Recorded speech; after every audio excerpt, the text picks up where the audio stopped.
Continuamos con Sentido Común y hacía mucho tiempo que tenía ganas de hablar con Margarita Stolbizer. A ella le consta porque desde hace 15 días que le estoy pidiendo que viniera a este primer programa del año y gracias a Dios pudo venir. Así que bueno, gracias. No, para mí un gusto, Alejandro. Gracias por la invitación. No, y además gracias porque son momentos complicados. Digo, a los periodistas, cada vez que hablamos, emitimos una opinión crítica del gobierno, que lo hacemos desde el punto de vista de la política, porque uno ve, yo digo, son tres.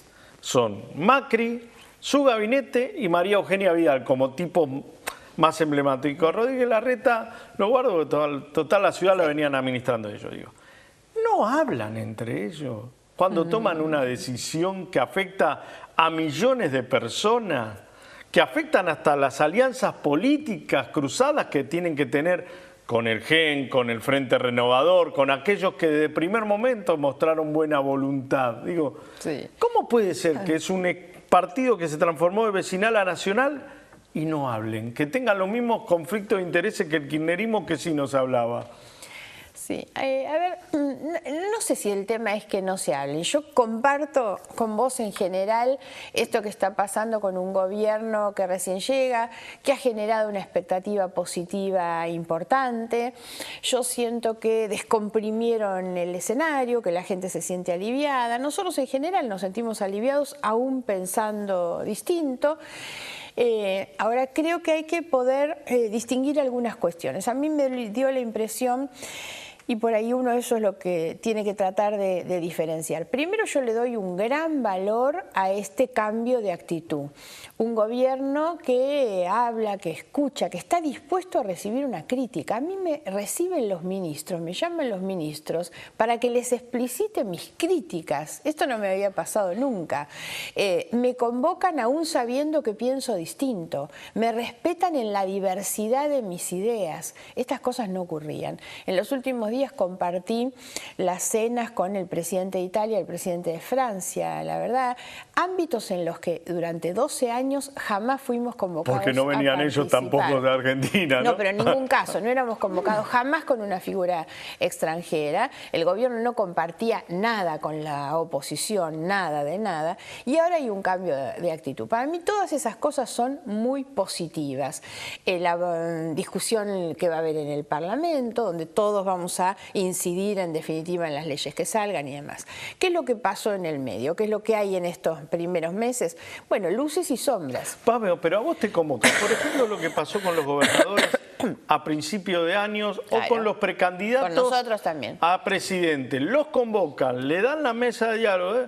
Ahora, las dos medidas más importantes que iban a tomar, ni no siquiera las hablaron. Las hablaron para decirles, che, de antemano decime que va a ser una macana, pero decímelo. Bueno, eso es un poco lo que iba a marcar. Más allá de este cambio de actitud que es positivo, ¿cuáles son los dos aspectos que yo veo como preocupantes en este tiempo? Uno, obvio que yo tengo diferencias políticas y programáticas con el gobierno. Entonces me pasó en los últimos días discrepar fuertemente con el tema de la quita de retenciones a las mineras.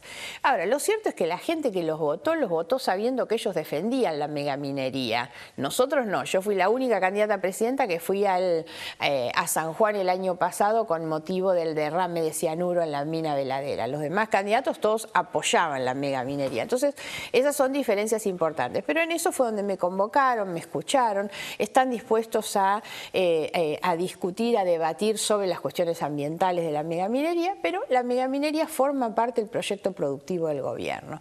Y después está la otra línea de cosas que son las que yo pongo en el, digamos, las que pongo en el calificativo, en la columna de los errores políticos. A mi juicio muy graves, estos que vos marcás son algunos. La designación de los dos jueces de la Corte por decreto, después terrible. De haberlos recibidos a los candidatos presidenciales derrotados, por ejemplo. Exactamente, y a los gobernadores. Y no haber hablado de esto. ¿Qué es lo que pasó en el medio? ¿Por qué cometen estos errores? El otro grande es ganancias, sin ninguna duda, el anuncio de ganancias, que termina siendo distinto a lo que se anuncia y a lo que se quiere, porque yo creo que la intención era otra, pero hicieron mal los números, me parece. El otro tema de los últimos días, el INDEC. Ese manejo del INDEC termina siendo un papelón muy grande en un tema tan sensible como la inflación, con una persona confiable, técnicamente sobre todo como Graciela Bebacua, que había sido presentada como la garantía del nuevo INDEC y termina afuera en tan pocos días. Y eso yo creo que son errores políticos que me parece que tienen que ver con una necesidad de dar una imagen de autoridad y entonces se equivocan y empiezan a andar por la banquina y ahí corren el riesgo de desbarrancar. Corrigen. En la banquina. Tienen capacidad de corregir, reconocen los errores. Con el tema de los decretos de los ministros de la Corte, Macri reconoce el error, terminando marcha atrás, inician el procedimiento y va al Senado, que lo va a tratar en los próximos días. Entonces tienen capacidad de escuchar, de reconocer. Ahora, la verdad, en muchos casos el daño está hecho. En ese caso el daño era importante en términos políticos porque le dio la razón al kirchnerismo para decir somos todos iguales. Se ofendieron porque yo en un momento escribí, ni Cristina se animó a tanto, mandar 2 miembros de la Corte por decreto, ni Cristina se había animado, ¿no? Y me parece que entonces ahí tienen que empezar a tomar algunos cuidados. Yo creo que además hay como un asesoramiento técnico, al menos en los planos que yo miro, que son los jurídicos, que no están muy bien cubiertos, que son los que le tienen que cuidar la espalda al presidente. ¿Quién es el que le lleva el decreto a firmar? Porque cuando fue el decreto de los miembros de la Corte, ni el ministro de Justicia tenía que ver con la redacción de esos decretos. Terminaron firmando. Lo firmó su abogado personal. Claro, entonces yo digo, ¿quiénes son los que lo están asesorando? Lo mismo que lo asesoraban en la empresa y en los negocios, bueno, esos no son los que pueden manejar hoy los decretos. El grupo de amigos lo tenemos que dejar afuera. Claro, los decretos me parece que no, ¿no? ¿A vos te preocupa también el rol de Angelici? Conozco menos del tema, por supuesto que cuando hablamos de la justicia, yo pretendo para la justicia un funcionamiento realmente independiente. Las operaciones de lobby que se hacen dentro del Poder Judicial no me gustan. Ahora, espero que sobre eso, el ministro ya lo anunció, se vayan a dar una cantidad de debates durante este año, porque no hay duda que la justicia necesita una reforma. Ahora, no es ni la reforma del kirchnerismo y ojo con la reforma del macrismo, ¿no? Hablando de reforma, a mí me parece espantoso lo que está sucediendo ahora en el plano judicial. Vos lo estás notando de manera personalísima con el caso Otesur, claro, pero lo de Nisman y la causa Otesur o tantas otras causas que antes eran archivadas, hasta el expresidente de la Nación, Carlos Menem, se anima a decir ahora lo que habría sucedido con el expresidente. Digo, ¿por qué pasan estas cosas? Digo, ¿por qué podemos ir de tapar todo a decir, no, investiguemos todo ahora? ¿Por qué son tan alcahuetes en la justicia? A ver, que se investigue... Está bien. Claro, exactamente. Ahora, son alcahuetes. Está bien, por eso algunas reformas hay que hacer en el plano judicial, que no fueron las reformas del kirchnerismo destinadas a disciplinar la justicia y tener una justicia militante, sino que lo importante es tener un poder judicial independiente, eficiente, transparente, ágil, dinámico, por supuesto, y que dé respuesta a las cosas. Ahora, en muchos casos de estos, fundamentalmente la investigación de la corrupción y también en otro tipo de delitos, hay que pensar que la actuación de la justicia no puede ser siempre mostrando el Estado que va atrás de los acontecimientos. En materia de corrupción hay muchas cosas que se pueden y se deben hacer para anticipar, para prevenir, para evitar los hechos de corrupción y no acordarnos tarde, como ha sido durante todo este tiempo. Por supuesto que la justicia es aleccionadora y una actuación eficaz y oportuna de la justicia disuade, obviamente, al delincuente. Está bien, pero vos llegás a la justicia, por ejemplo, con el caso Otesur, con todos los elementos del delito ya en la mano para presentárselo al juez y al fiscal. No hubo ningún estamento medio de control del Estado, de control institucional, que haya puesto la alerta para que se produjera lo que se produjo. Bueno, te diría que más grave aún que eso, porque esto tiene que ver con la política, con el uso y abuso de las mayorías propias que tuvo el kirchnerismo durante todo este tiempo. No es casual que Rafecas era una persona que tenía procesos de investigación sumarios en el Consejo de la Magistratura, la mayoría kirchnerista se los limpió durante todo este tiempo y él les planchó la causa de la investigación. No es casual, a la inversa, inversa, que Bonadío fue el juez que le dio impulso a la causa Otesur, porque Bonadío fue el que juntó una cantidad de documentación y de pruebas que son las que hoy le dan todo el sustento de esa causa, que está en condiciones de citar a Cristina en cualquier momento, y terminaron denunciándolo, haciéndole causas. ¿Cristina sabía lo que pasaba en Otesur? Y le descontaron el sueldo, y le descontaron a Bonadío. Ah, sí, sí, el 40%. Por eso digo, ahora, eso fue la mayoría política que había en el Consejo de la Magistratura. Entonces, la falta del control, porque el Consejo de la Magistratura un poco es eso, es el organismo que promueve y remueve los jueces, habrá actuado con esos criterios de discrecionalidad política, ¿no? Tu pregunta muy oportuna sobre Cristina. La causa Otesur demuestra, entre otras cosas, que Cristina es directa y personalmente responsable de su enriquecimiento, de los manejos ilícitos, del uso y el abuso del Estado. Hay una cosa que hay que tener en cuenta, ¿no? Y a veces a mí me preguntan en estos días si las denuncias que yo hago vinculadas con el tema del enriquecimiento no son denuncias que ya fueron clausuradas, por ejemplo por Ollarvide cuando clausuró el tema del enriquecimiento. No, no es así. Aquello que se investigó en ese momento, sobre todo la causa de Ollarvide, era el enriquecimiento, el aumento patrimonial que habían tenido los Kirchner, examinando las declaraciones juradas, que ya era una aberración en ese momento. El propio AFIP de Santa Cruz intervino con sus contadores para ver cómo lo arreglaban. Pero eso era 2008-2009. Yo he trabajado sobre las declaraciones juradas después de la muerte de Néstor Kirchner, donde lo que hay ahí es el incremento patrimonial de Cristina Fernández de Kirchner, de Máximo Kirchner, y los negocios con el Estado. Los negocios, las contrataciones con Aerolíneas Argentinas, que es simbólicamente una de las cosas más graves, ¿no? La empresa del Estado, que es Aerolínea, contrata el hotel de la jefa del Estado. ¿Pero estaba a nombre de la jefa del Estado? ¿La sí, sociedad? Por eso te decía, yo he mirado todas las declaraciones juradas. ¿No estaba a nombre de San Felice, de Sancho? San Felice, Sancho, Lázaro Báez antes, son los socios, digamos, los miembros directores de las sociedades, primero Valle Mitre y después IDEA, que administraban el Hotel Alto Calafate, de propiedad de Cristina, que es de Otesur. En las declaraciones de Cristina figura Otesur, la participación accionaria de Cristina en Otesur como de Máximo también. La primera denuncia que yo hago por las irregularidades en Otesur cuando voy a la Inspección General de Justicia. Resulta que Otesur no presentaba balances, tenía domicilio falso, no pagaba las tasas. La sociedad de la presidenta, que ella la pone en sus declaraciones juradas a Otesur. Entonces, una cosa terrible. Y Otesur, el Alto Calafate, el hotel de la presidenta, recibió en los últimos 4 años $2,5 millones del Estado en pago por las habitaciones del hotel que le hace Aerolíneas.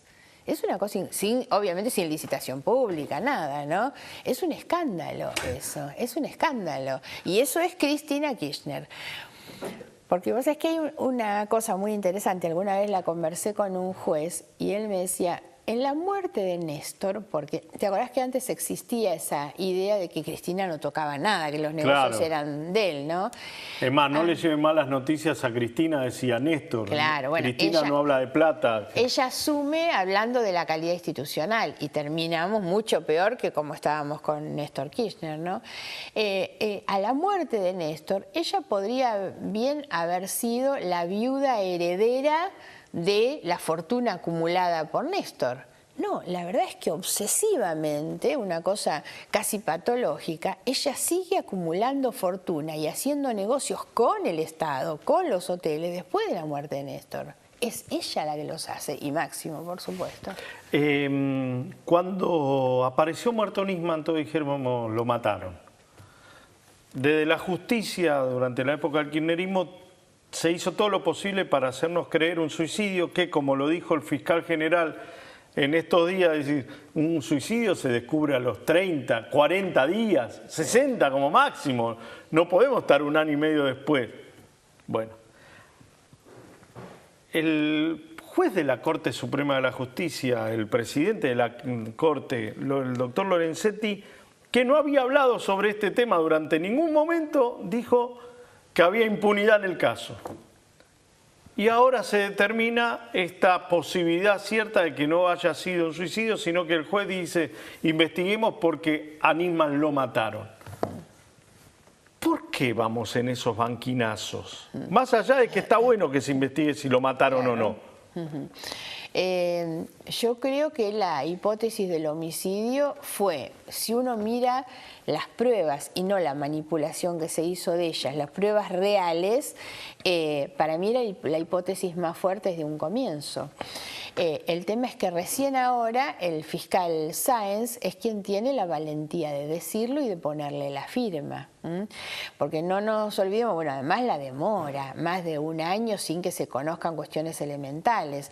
Ahora, cuando uno analiza las cosas que él acaba de analizar en su dictamen, son tan claras y se conocen desde hace un año, están en el expediente de hace un año. Que las 3 pruebas que le hicieron de la parafina en las manos dieran negativo, bueno, uno tiene que empezar a pensar, la verdad, 3 pruebas y ninguna de las pruebas dijo que tenía parafina en pólvora en las manos, bastante difícil el suicidio.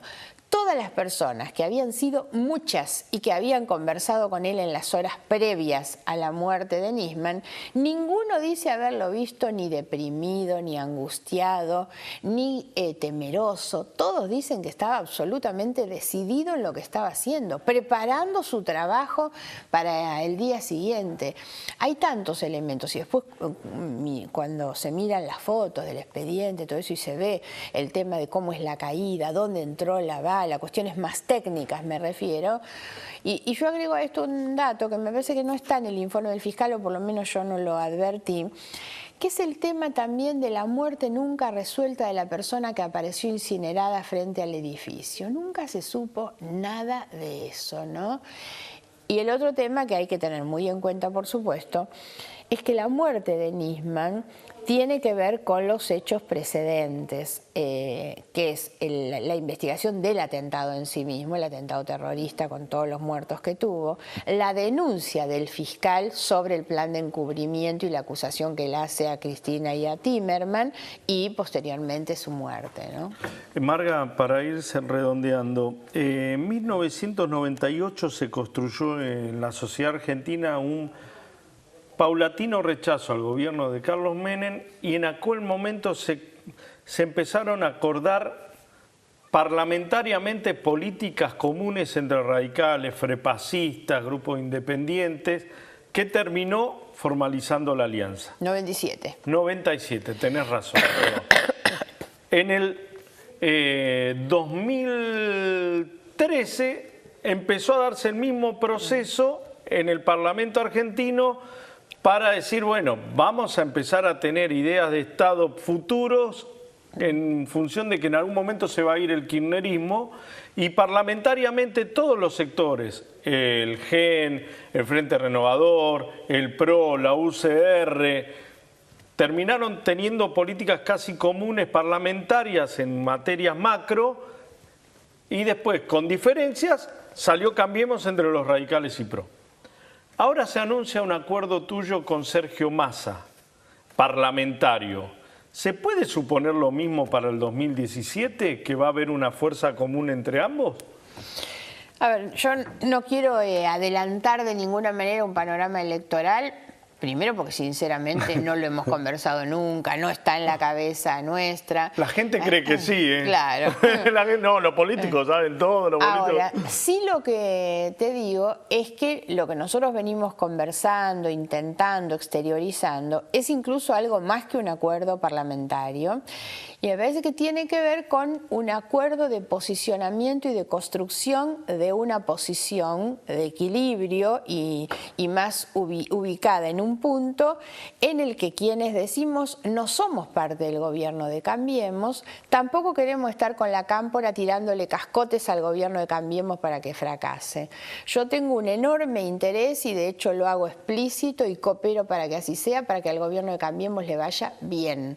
La verdad es que si al gobierno gobierno de Cambiemos le fuera malo al PRO o a Macri, estaríamos todos en el horno con el riesgo de que volviera el kirchnerismo, que creo que debe ser una etapa absolutamente clausurada. Entonces a mí me interesa que les vaya bien a ellos, para que le vaya bien a la Argentina, para que no haya un retroceso. Y además porque en la competencia me gusta competir con los buenos, con los que le va bien, no con los malos. No soy de los políticos que espera que fracase el que está a ver si después me toca a mí. Ahora, yo no le doy a esto una traducción estrictamente electoral. Sí creo que hay que tener una posición política de equilibrio intermedio, que es decir, bueno, hay cosas que están haciendo bien y nosotros estamos dispuestos a apoyarlas, y hay otras que no estamos dispuestos, pero lo hago desde un posicionamiento en el que me considero con la autoridad para hacerlo. Frente a los decretos de necesidad y urgencia, fue un poco así. La verdad es que me paré a decir las mismas cosas que había dicho. No, además te había citado a vos por los decretos de necesidad y urgencia. Claro, pero me paré a decir lo mismo que había dicho con los anteriores. Ahora, me parece que yo no les voy a habilitar nunca que los kirchneristas que se cansaron de transferir miles de millones de partidas a través de los DNU vengan ahora a rasgarse las vestiduras con esto. Entonces tiene que haber un camino intermedio frente a esto que acompañe lo que está bien, que rechace lo que está mal, pero sin apostar al fracaso de los que están. Marga, muchas gracias. Gracias por tu tiempo, por haber venido. En un instante continuamos con Sentido Común.